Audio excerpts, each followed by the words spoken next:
ఒక స్త్రీ వ్యభిచారం చేస్తూ పట్టుబడింది. పట్టుబడ్డ స్త్రీని ప్రభు యేసుక్రీస్తు వారి ముందు నిలబెట్టి, ఇదిగో మోషే మనకి ఇలా ఆజ్ఞాపించాడు కదా, ఈమెను రాళ్లతో కొట్టమని, మరి నువ్వేం చెబుతావు అని ఆయన శోధించడానికి. ఎవరు శోధిస్తున్నారు? ప్రభువాన్ని శోధిస్తూ ఆయన ప్రశ్న అడుగుతున్నారు. వాళ్ళు ఇంకా బాగా ఎక్కువ విసిగిస్తున్నప్పటికి ప్రభు అన్న మాట ఏంటి?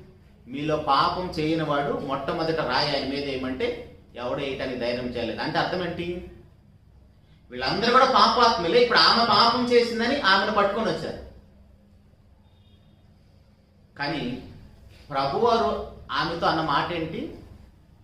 అమ్మా, ఎవరు నిన్ను శిక్షించలేదా? నేను నిన్ను శిక్షించను. యాక్చువల్గా అమ్మాని ఎవరిని అనాలండి? మరియమ్మ తల్లిని కదా అనాలి. యేసుప్రభు వారి ప్రేమ అర్థమవుతుందా?